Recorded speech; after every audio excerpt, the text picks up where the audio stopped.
kayong lahat sa daigdig ng kababalaghan. Sabay-sabay nating tuklasin ang mundo ng kahiwagaan. Bakit may 40 days ang taong namatay? Ang paniniwala na may 40 days ang patay ay nagmula sa pinaghalong Kristiyanong pananampalataya at katutubong paniniwala. May ilang dahilan kung bakit ito sinusunod.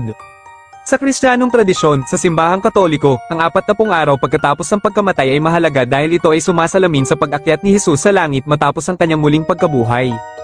Pinaniniwalaan na sa loob ng 40 araw, ang kaluluwa ng namatay ay naglalakbay o nananatili sa mundo bago tuluyang humarap sa Diyos para sa paghuhukom.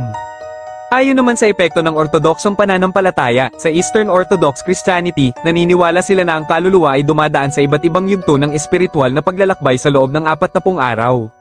Sa katutubong paniniwala, sa ilang kultura sa Pilipinas, iniisip na sa loob ng 40 araw, maaaring bumisita o magparamdam ang kaluluwa sa mga mahal sa buhay bago ito tuluyang magpaalam.